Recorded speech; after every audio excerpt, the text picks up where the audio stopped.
નમસ્કાર વિદ્યાર્થી મિત્રો, હવે જીવા એ કોઈ બિંદુએ આતરેલો ખૂણો યાદ રાખજો. જીવાએ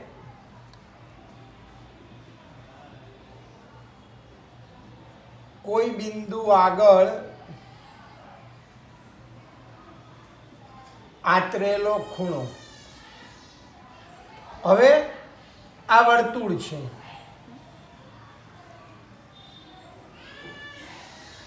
આ એનું કેન્દ્ર ઓ છે, આ એની જીવા એ બી છે. તો આ જીવાના લીધે આ વર્તુળના આ બે ચાપ બન્યા, આ ગુરુ ચાપ બન્યો અને આ લઘુ ચાપ બન્યો. એટલે આ લઘુ ચાપ અને આ ગુરુ ચાપ. તો યાદ રાખજો કે આ દાખલા તરીકે ગુરુ ચાપ પરનું બિંદુ પી છે અને લઘુ ચાપ પરનું બિંદુ ક્યુ છે. તો આપણો આ જે ખૂણો બન્યો, આ ખૂણો બન્યો એ પી બી. તો આ ગુરુ ચાપ પરનો ખૂણો થયો જીવા વડે, અને આ જે ખૂણો બન્યો તો આ લઘુ ચાપ પરનો ખૂણો બન્યો. અને આ એટલે એ ક્યુ બી એ લઘુ ચાપ પરનો ખૂણો અને એપી બી એ ગુરુ ચાપ પરનો ખૂણો. અને આ જે ખૂણો બને એ કેન્દ્ર આગળ આતરેલો ખૂણો કહેવાય. આ જીવાનો કેન્દ્ર આગળ આતરેલો ખૂણો એમ. તો યાદ રાખજો, અહીંયા આ પી ક્યુ આર એ ગુરુ ચાપ પર આવેલા પી બિંદુ આગળ આતરેલો ખૂણો છે અહીંયા. તો ખૂણો એ પી બી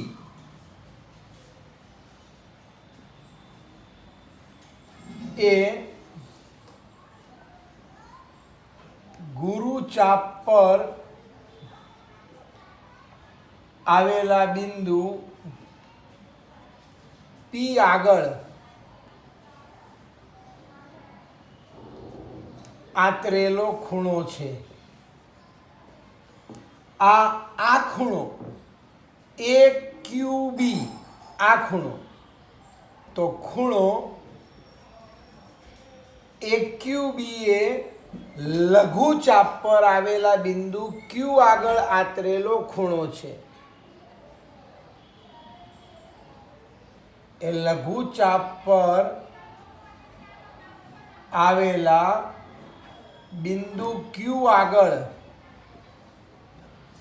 આતરેલો ખૂણો છે.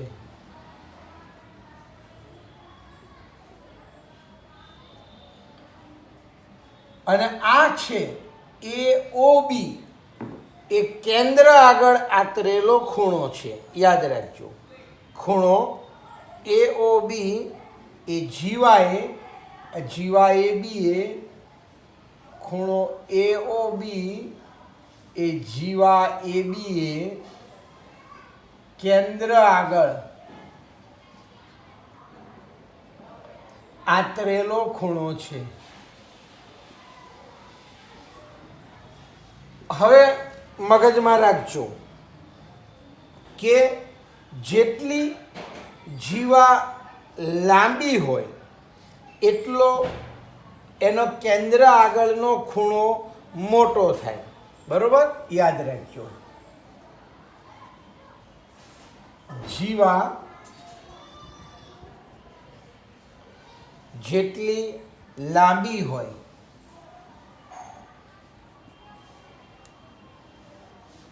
તેટલો મોટો ખૂણો કેન્દ્ર આગળ બને.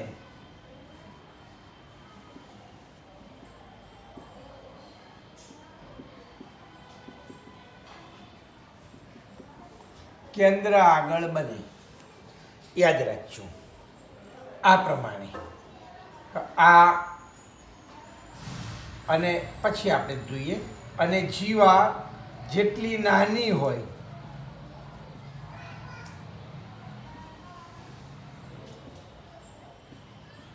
તેટલો નાનો ખૂણો કેન્દ્ર આગળ બને. યાદ રાખજો. આ જો આ વર્તુળ છે, આ એનું કેન્દ્ર છે.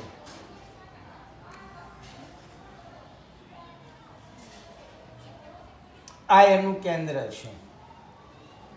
તો અહીંયા આ મોટી જીવા છે અને અહીંયા આ નાની જીવા છે. તો આ મોટી જીવા તો આ કેન્દ્ર આગળ મોટો ખૂણો બન્યો, અને આ નાની જીવા તો કેન્દ્ર આગળ આ નાનો ખૂણો બન્યો, આ નાનો બન્યો. યાદ રાખજો. એટલે મોટી જીવા તો કેન્દ્ર આગળ મોટો ખૂણો, નાની જીવા તો કેન્દ્ર આગળ નાનો ખૂણો. ઓકે. ગુરુચાપ ઉપર પણ એવું જ. મોટી જીવા તો ગુરુચાપ આગળ મોટો ખૂણો, નાની જીવા તો ગુરુચાપ આગળ નાનો ખૂણો. બરોબર.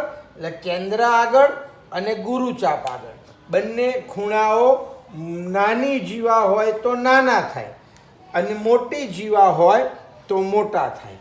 હવે સમાન જીવાઓ હોય, જીવાઓની લંબાઈ સમાન હોય તો એના કેન્દ્ર આગળના ખૂણા સમાન થાય. યાદ રાખજો. આ આપણો પ્રમેય 10.1 છે. આ પ્રમેય આપણે આમ તો સાબિત કરવાના છે. બધા પ્રમેય છેક પ્રમેય 10.10 સુધી છે, પણ આ વખતે ઘટાડેલા અભ્યાસક્રમમાં આપણે પ્રમેય સાબિત કરવાના નથી, ખાલી એની પ્રતિજ્ઞા સમજવાની છે. ઓકે. તો આપણો પ્રમેય 10.1.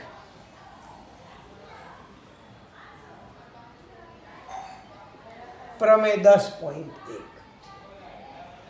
એમાં એમ કે છે કે વર્તુળની સમાન જીવાઓ વર્તુળના કેન્દ્ર આગળ સમાન ખૂણા આંતરે છે. વર્તુળની સમાન જીવાઓ વર્તુળના કેન્દ્ર આગળ સમાન ખૂણા આંતરે છે. સમજો કે આ આપણું વર્તુળ છે. અહીંયા હું બે આકૃતિઓ દોરું છું એટલે તમને ખબર પડે કે એવું જરૂરી નથી મેં એક જીવા અહીંયા લીધી ને એક જીવા અહીંયા લીધી. આ બે સમાન જીવાઓ છે. આ એનું કેન્દ્ર છે. સમાન જીવા બોલે એટલે આપણે આ પ્રમાણે કરી જ દેવાનું, શંકરજીનું ડમરું બનાવી દેવાનું. તો આ જીવાઓ સમાન હોય તો એના કેન્દ્ર આગળના ખૂણા પણ સમાન થાય. આ ઓ કેન્દ્ર છે, આ એબી જીવા અને આ સીડી જીવા છે. તો અહીંયા એબી બરાબર સીડી, તો અહીંયા એના કેન્દ્ર આગળના ખૂણા સરખા. એવું જરૂરી નથી કે અમે સામસામે લીધું. કોઈ એમ કે મારે એક જીવા અહીંયા દોરવી છે, આ જીવા એબી દોરી, અને બીજી જીવા મારે અહીંયા દોરવી છે, આમ દોરવી છે, ગમે તેમ દોરી શકે. આ બીજી જીવા સીડી દોરી. અને મૂળ આપણે એટલું જ યાદ રાખવાનું, આ જીવાઓ સમાન તો આ એના કેન્દ્ર આગળના ખૂણા પણ સમાન થાય. આ કેન્દ્ર આગળનો ખૂણો અને અહીં આગળ આ કેન્દ્ર આગળનો ખૂણો આમ પણ દોરી શકાય. આ બે ખૂણા સરખા. એટલે અહીં આગળ આપણે એબી બરાબર સીડી, બે જીવાઓ સરખી માટે ખૂણો એઓબી આ કેન્દ્ર આગળનો ખૂણો અને સીઓડી આ પણ કેન્દ્ર આગળનો ખૂણો. એટલે આ બે ખૂણા સરખા થાય. આ એક્સ હોય ખૂણો તો આ પણ એક્સ થાય, એટલે આ એક્સ હોય તો આ પણ એક્સ થાય, સમાન થાય એમ. બરોબર. આ પ્રમેય 10.1 હતો. હવે પ્રમેય 10.2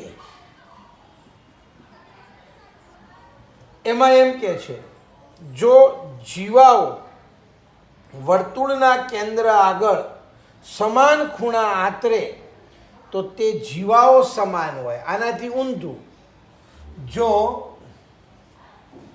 જીવાઓ વર્તુળના કેન્દ્ર આગળ સમાન ખૂણા આતરે તો તે જીવાઓ સમાન હોય.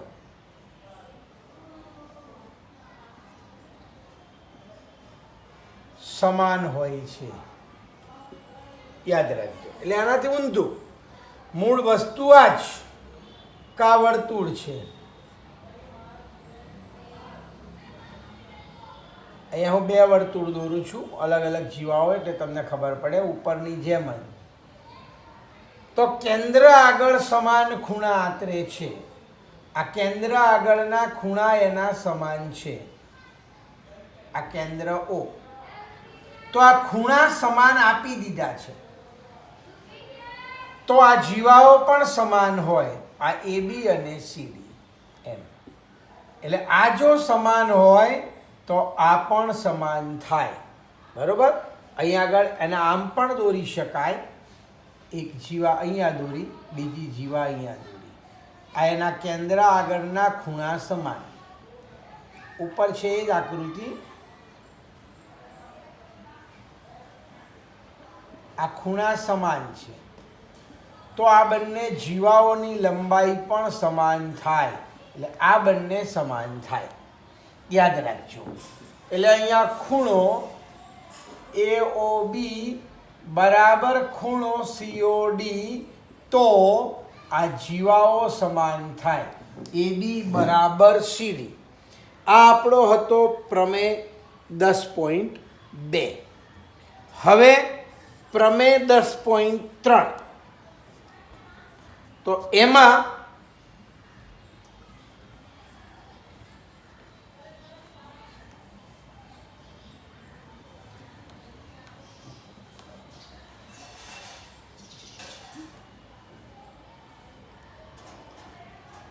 આ પ્રમેય 10.3.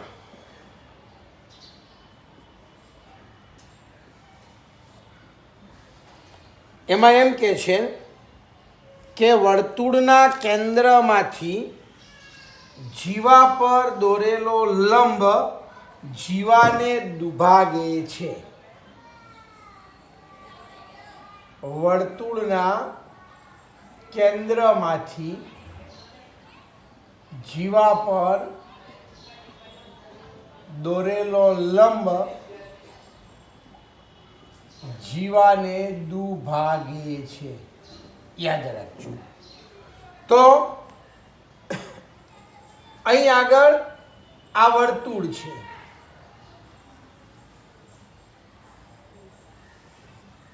આ એનું કેન્દ્ર છે, અને આ જીવા છે. આ જીવા AB છે. આ કેન્દ્રમાંથી આપણે જીવા ઉપર આમ લંબ દોરીએ, આ લંબ છે. તો આ લંબ દાખલા તરીકે OM લંબ છે, તો આ લંબ એ જીવાને દુભાગે છે, 2 સરખા ભાગ કરે. યાદ રાખજો. આ તો અહીંયા આગળ કહેવાનો મતલબ, જો OM લંબ AB, તો AM બરાબર MB. એનો મતલબ M એ AB નું મધ્ય બિંદુ થાય, અને મધ્ય બિંદુ થાય માટે M એ AB ને દુભાગે છે, 2 સરખા ભાગ કરે છે એમ. ઓકે? હવે આનાથી ઊંધો પ્રતિપ્રમેય, એટલે આપણો પ્રમેય કહેવાનો મતલબ 10.4. પ્રમેય 10.4. આ બધા ઉપરથી દાખલા આવે પછી, યાદ રાખજો. તો પ્રમેય 10.4. વર્તુળના કેન્દ્રમાંથી પસાર થતી રેખા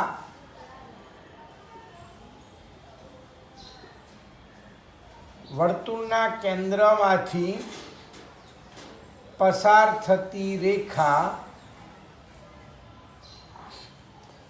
જીવાને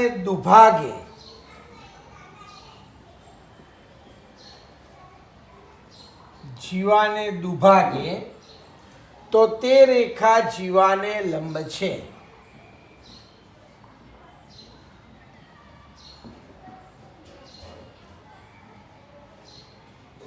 જીવાને લંબ છે એમ ઊંધું આનાથી કે આ આપણું વર્તુળ છે, આ એનું કેન્દ્ર O છે. તો આ કેન્દ્રમાંથી પસાર થતી અહીંયા રેખા, આ રેખા L એ જીવાને દુભાગે. જો બે સરખા ભાગ કર્યા, અહીંયા હું M બિંદુ લખી નાખું, તો આ રેખા એ જીવાને લંબ છે એમ. બરોબર, લંબ થાય એટલે અહીંયા જો O માંથી પસાર થતી રેખા L લંબ AB એટલે દુભાગે, સોરી, તો લંબ સાબિત થાય. થતી રેખા L એ AB ને દુભાગે છે, એટલે બે સરખા ભાગ કરે છે. એટલે કે AM બરાબર MB હોય તો આ લંબ થાય, એટલે L લંબ AB થાય, તો જીવાને લંબ થાય એમ. ઓકે, હવે યાદ રાખજો. તો આપણે આ બે પ્રમેયની પણ પ્રતિજ્ઞા યાદ રાખવાની છે.